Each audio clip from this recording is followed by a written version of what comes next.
औज़ुबिल्लाहि मिनश्शैतानिर्रजीम बिस्मिल्लाहिर्रहमानिर्रहीम सल्लल्लाहु तआला अला हबीबिही मुहम्मदिन व आलिहि वसल्लम। मोहतरम ख़वातीन व हज़रात, अस्सलाम वालेकुम। करीम आका सल्लल्लाहु अलैहि वसल्लम की मेहरबान अप्रूवल के बाद लिखी गई किताब मोहम्मद रसूलुल्लाह सल्लल्लाहु अलैहि वसल्लम के साथ आपकी खिदमत में हाजिर है। हज़रत हूद अलैहिस्सलाम के किस्से में क्या कानून, क्या हिकमत कार फरमा थी, आइए देखते हैं।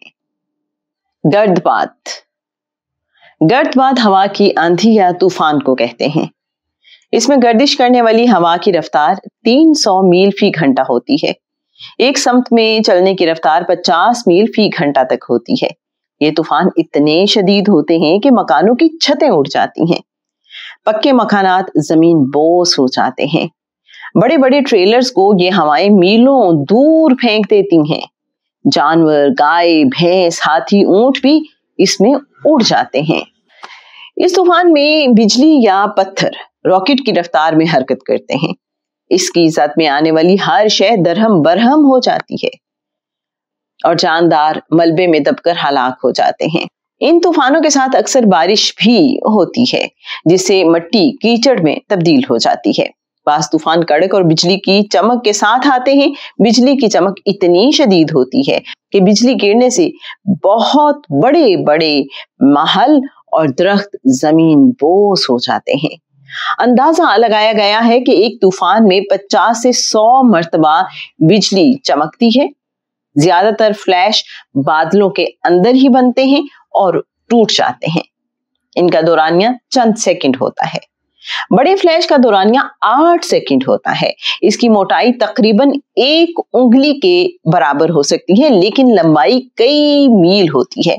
मुतवसत दर्जे के तूफान वादोबारा में 10 एटम बम के बराबर ताकत होती है और बिजली के एक फ्लैश में इतना करंट होता है कि छोटे शहर में 1 साल की बिजली की जरूरियात पूरी हो सकती हैं। एक फ्लैश में तकरीबन 3000 एम्पियर करंट होता है और इसका फ्लो 60,000 फ़ारेनहाइट तक पहुंच जाता है, जो कि सूरज में पैदा होने वाली गर्मी से भी ज्यादा है। दर्जा हरारत ज्यादा होने की वजह से हवा की रफ्तार आवाज की रफ्तार से ज्यादा हो जाती है। कौम आद जहां आबाद थी, ये इलाका एक तरफ यमन और हज़रमौत से मिलता है और दूसरी तरफ उसके अकब में रबीउज़ाली का सहरा है। यूरोपीय मुहक्किकीन की तलाश के नतीजे में इस इलाके में बहुत से शहाबे साकिब दरियाफ्त हुए हैं। करीने कयास है कि कौम आद पर जब अजाब नाजिल हुआ तो सर्दियों का जमाना था। एक बहुत बड़ा शहाबे साकिब और उसके साथ छोटे छोटे शहाबे साकिब कौम आद की रिहाइश से कुछ फासले पर गिरे, जिससे बहुत जबरदस्त जल्जले के झटके महसूस हुए। गर्दो गुबार उठने लगा। घरों में सोए हुए लोग जल्जले की आवाजों से घरों से निकलकर मैदान में आ गए। शहाबे साकिब जब जमीन की फिजा में दाखिल होते हैं तो इनकी रफ्तार बहुत ज्यादा होती है। हवा में रगड़ खाने की वजह से ये जलने लगते हैं। बहुत छोटे शहाबे साकिब अक्सर जलकर हवा ही में खत्म हो जाते हैं और जमीन तक नहीं पहुंचते। अलबत्ता बहुत बड़े शहाबे साकिब जमीन तक पहुंच जाते हैं, जिनके गिरने से शदीद धमाका होता है। धमाके से जल्जले की कैफियत पैदा हो जाती है। ये शहाबे साकिब कई दिनों के बाद ठंडे होते हैं। शहाबे साकिब में शदीद हरारत की वजह से हवा गर्म होकर जब ऊपर उठी तो जमीन पर हवा का दबाव कम हो गया और जमीन में खला बढ़ गया। ये दबाव इतना कम था कि हवा बहुत तेजी के साथ जगह को पूर करने के लिए खला में दाखिल हो गई। चूंकि ये वाकया सर्दियों में पेश आया था, इसलिए सर्द हवाएं ज्यादा चली। शहाबे साकिब को ठंडा होने में 1 हफ्ते से ज्यादा वक्त लगता है, इसलिए ये सर्द हवा 7 रातें और 8 दिन चलती रही। कौम आद के लोग बहुत तंदुरुस्त, तवाना और बड़े जसीम थे। खौफजदा लोगों ने जब घरों में जाना चाहा तो हवा ने उन्हें पटक पटक कर मार दिया। उनकी हड्डियां खजूर के बिखरे तनों की तरह हो गईं। फिर पकड़ा उनको चिंगाड़ ने तहकीक, फिर कर दिया हमने उनको होशा।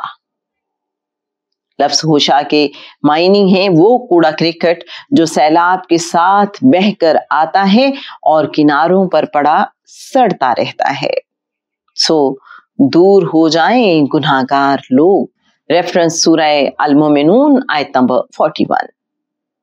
अल्लाह ताला की दानाई, बुजुर्गी, कुदरत और रहमत और अल्लाह ताला की सिफात हर इंसान के लिए बसीरत का सरचश्मा है। अल्लाह ताला खालिक हैं, सारी कायनात के हाकिम और रब हैं। हयात और ममात का निजाम इस तरह कायम है कि जमीन का हर जर्रा और आसमानों की तमाम मखलूक पर उसकी हुक्मरानी है। वो हर चीज पर मुहीत है, हर चीज और हर मखलूक उसकी मोहताज है। वो खुद ही तख्लीक करता है और खुद ही असबाब व वसाइल फराहम करता है। वतन मादिर में पहले मरहले से पैदाइश तक और पैदा होने के बाद से लड़कपन, जवानी, बुढ़ापे और मरने तक खुद ही हिफाजत करता है, खुद ही जिंदगी अता करता है, मखलूक के ऐब छुपाता है और गुनाहों को माफ करता है। लेकिन जब कोई फर्द या कौम उसकी ममलुकत में फसाद बर्पा करती है तो पहले उसको राह रास्त पर लाने के लिए अपने बरगजीदा बंदे भेजता है, उन्हें पैगंबरी और अपने कुर्ब से नवाजता है और फिर लोगों की हिदायत के लिए उन्हें लोगों के दरमियान राह हक की तबलीग के लिए मुकर्रर फरमा देता है। जब लोग सरकशी में सर से पैर तक डूब जाते हैं और शिर्क से बाज नहीं आते तो उन्हें अपने फरस्तादा बंदों के जरिए अंजाम की खबर देता है। शद्दाद की जो रिवायत बयान की गई है उसकी कोई सनद हमें नहीं मिली, लेकिन उसमें अल्लाह की रबूबियत और अजमत की शान पूरी तरह जलवागर है। नौज़ायदा बच्चा समंदर में किस तरह जिंदा रहा, समंदर के किनारे आकर किस तरह बड़ा हुआ, बादशाह तक पहुंचने के लिए वसाइल कहां से मिले, किस तरह फौज और लश्कर तैयार हुए।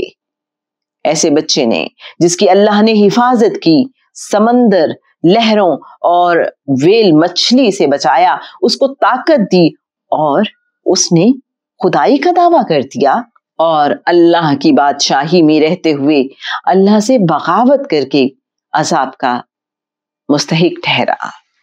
जनाब हजरत हूद अलैहिस्सलाम और कौमे आद के हवाले से हमने ये किस्सा आपके साथ बयान किया। कुरान पाक की रोशनी में किताब मोहम्मद रसूलुल्लाह सल्लल्लाहु अलैहि वसल्लम वॉल्यूम 3 में से, जिसके मुअल्लिफ जनाब ख्वाजा शमसुद्दीन अजीमी साहब हैं। जनाब आपको बताते चलें कि इंशाअल्लाह हम जल्द ही इस किस्से के जो की पॉइंट्स हैं और इसमें जो हमारे लिए लेसन्स हैं और उनकी रोशनी में हम अपनी आज की जिंदगी कैसे बेहतर बना सकते हैं और क्या कौमे आदमी और आज के दौर के इंसान में कोई मुमासलत है, इंशाल्लाह हम इस हवाले से भी आपसे बात करेंगे। आप हमारे साथ रहिए इत्तिसालुन नबी सल्लल्लाहु अलैहि वसल्लम के हमारे लाइव सेशन में भी और हमारे इत्तिसालुन नबी सल्लल्लाहु अलैहि वसल्लम के चैनल पर भी। सुनते रहिए किताब मोहम्मद रसूलुल्लाह सल्लल्लाहु अलैहि वसल्लम।